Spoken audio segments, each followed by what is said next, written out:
Hello and welcome to April. This month begins in the soft waters of Pisces, where emotions are still settling and the heart is quietly processing all that has come before.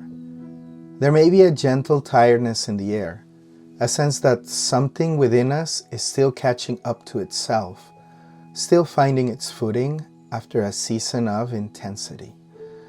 And yet, something new is also stirring. As the sun prepares to cross into Aries and spring arrives in the northern hemisphere, the wheel of the year turns with a quiet, unhurried certainty, not loudly, not abruptly, but with the unmistakable feeling of a door opening. April begins with a full moon that brings light into the emotional landscape, inviting us to simplify, to ground, and to return to what is real. In a time when the world can feel overwhelming and overstimulating, clarity rarely comes from doing more. It comes from becoming more present. This month will bring many feelings to the surface, along with the desire to move forward, to begin again, to act. Not every impulse needs to be followed immediately. There is a genuine wisdom in allowing the heart to settle before choosing a direction. April is a month of transition. We begin in reflection and slowly find our way towards action. We begin in feeling and gradually arrive at clarity. Throughout all of it, compassion becomes essential towards ourselves and towards those around us. Not everything needs to be solved right away. Some things simply need to be met with kindness. From the fullness of Chaitra Purnima to the fierce protection of Lord Narasimha Devata, at month's end, April carries us through a meaningful and tender journey. Let it unfold gently.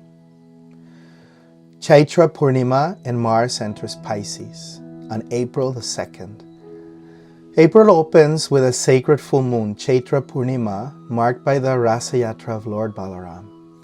Purnima is a moment of fullness. The moon reflects light completely, illuminating what has been quietly forming within us over the past few weeks. This moon rises in Virgo in the nakshatra of Hasta, the constellation of the hand, of care, of conscious and deliberate expression.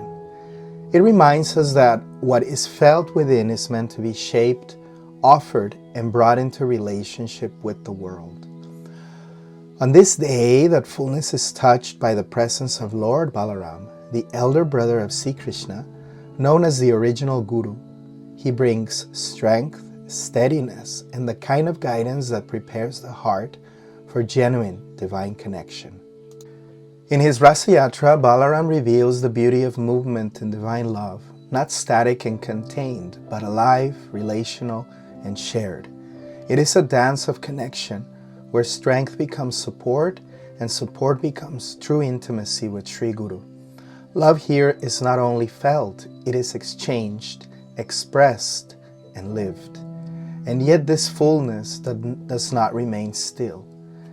At the same moment, Mars enters Pisces, joining Saturn and the Sun, forming a direct relationship with the moon across the sky. What is illuminated does not stay passive, it begins to move. Mars in Pisces steers the emotional waters. What was felt quietly may now ask to be acted upon, not always directly or immediately, but through a growing inner pressure to respond. Saturn holds the depth, the Sun reveals it, Mars begins to move it. So this is not only a full moon of illumination, it is the beginning of movement. The grace of Lord Balarama reminds us how to move, not abruptly, not forcefully, but in harmony, like a dance where what is within finds its way into relationship, guided by care, steadiness, and love. This is how April begins, with fullness and with the first gentle steering of emotion. The threshold of thought and meaning, April 10th and 11th. As we move deeper into April, the waters of Pisces become more concentrated. Around April 10th, the sun enters the Gandanta zone at the very end of Revati, a sensitive threshold where one cycle dissolves before the next can truly begin. These points in the zodiac often bring a feeling of in-between, where clarity is not yet stable and emotions can feel unpredictable. On April 11th, Mercury enters Pisces, his sign of debilitation. Here, the mind becomes more fluid, more intuitive, and more impressionable, but also less structured. Thoughts may drift, conclusions may feel uncertain, words may not quite capture what is being experienced inside. At the same time, Mercury forms a Parivartana Yoga with Jupiter, exchanging signs between Gemini and Pisces. This creates a Nicha Bhaga, a partial relief from the debilitation. And yet the exchange is not entirely stable. Both signs involved are dual in nature, Gemini moving in many directions at once, and Pisces dissolving boundaries altogether. Air and water intertwine, thought and feeling overlap. Moments of genuine insight are possible during this window, but they may not arrive in a linear way. Clarity comes, then uncertainty follows. Understanding begins to form, but needs time to settle. The mind reaches for organization while the heart continues to soften. This is not a time to force precision. It is a time to allow intelligence to deepen. The old patterns of thinking are dissolving. The new ones have not yet fully formed. And in that in-between space, something more essential than ordinary thought can sometimes be heard. So patience becomes the practice. Let understanding unfold gradually. Let meaning reveal itself in its own time. Allow both thought and feeling to find their proper place without forcing either. What feels unclear now is not without direction. It is simply becoming. Have patience during these days. Sun enters Aries, the return of direction. April 14th, Mesha Sankranti. On April 14th, the Sun leaves the waters of Pisces and enters Aries, marking Mesha Sankranti and the beginning of a new solar cycle. Here the Sun is exalted. His light becomes clear, direct, and purposeful. After the emotional depth and inner complexity of Pisces, something in us recognizes a direction again, a renewed connection to will, to identity, to the genuine courage to move forward. And yet this beginning carries an important nuance. The Sun is strong and ready, but the motive behind action is still rooted in feeling. The Sun joins Venus in Aries, while its ruler Mars remains in Pisces, alongside Saturn and Mercury. So while clarity is emerging, it is still drowning from deeper waters, from feelings, reflections, and inner processes that have not yet fully resolved.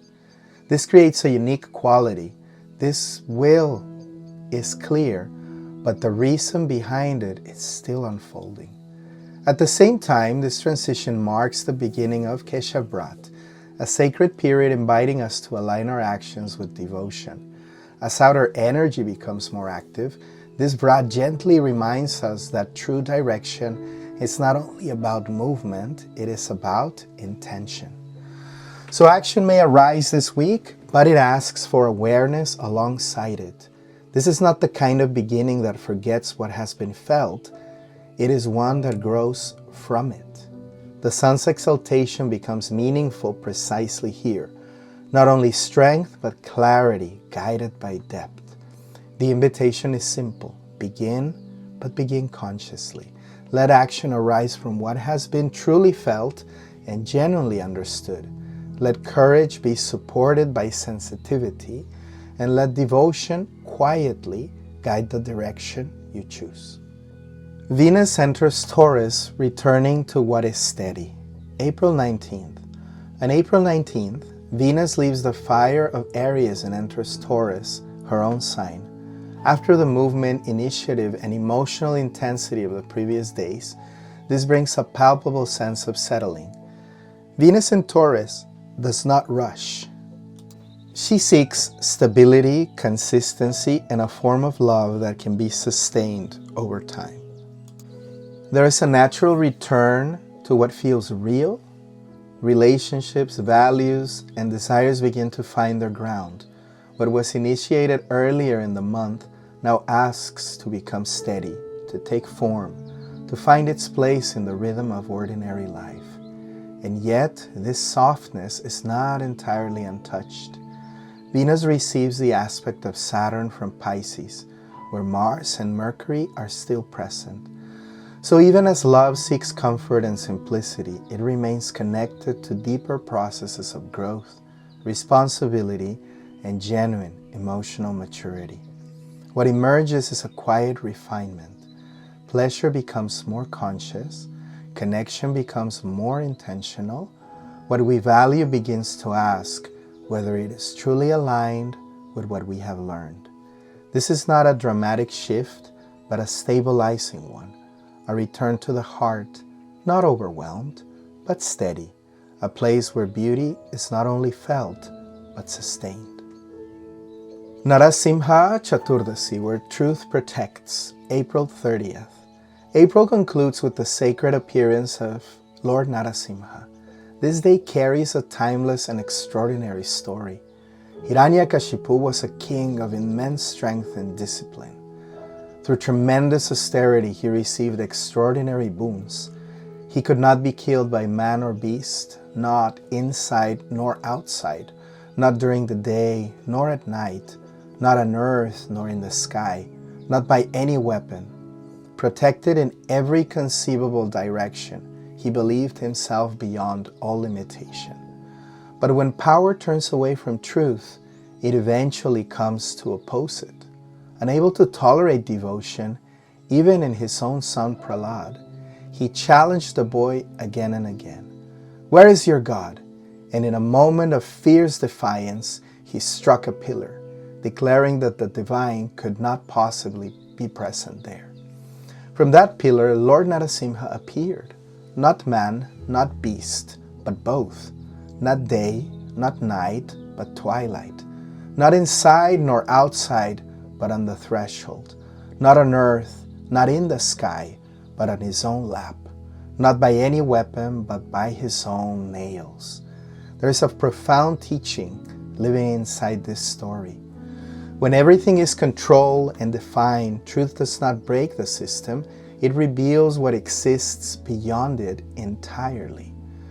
Lord Narasimha's fierceness is not destruction for its own sake. It is protection, precise, uncompromising, and rooted in profound compassion. It protects devotion. It protects sincerity. It protects the part of the heart that remains aligned with truth, even when everything around it is being challenged. In this same spirit, the tradition teaches that when all conditions of time appear defined and fixed, the divine reveals that time itself is not absolute. It can expand beyond its ordinary limits.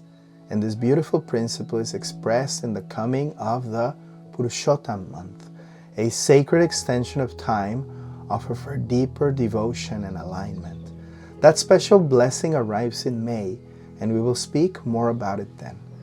It is said that even hearing or remembering the pastime of Lord Narasimha Day brings a particular grace, the removal of fear, protection from disturbance, and a deepening of one's connection to what is true. So as the month comes gently to a close, the invitation is simply this: a quiet alignment, not through force, but through sincerity, not through control, but through trust. Because when the heart stands in truth, it does not stand alone. A final word on April. April begins in the soft waters of Pisces, where emotions settle and the heart processes what has passed. It moves through intensity and clarity, through the exaltation of the sun and the grounding of Venus.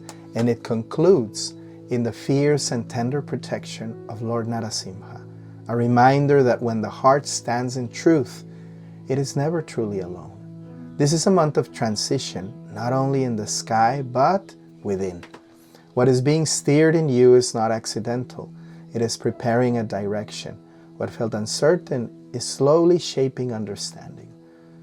What was asked to be released is making space for what is genuinely ready to emerge. As we move into May, the rhythm continues with greater stability, greater confidence and a clear sense of what truly matters. So move forward gently, act with sincerity, trust what has been revealed, and keep only what feels aligned with truth. The rest will find its own way. With warm and gratitude, Vasanta das. Radhe Radhe.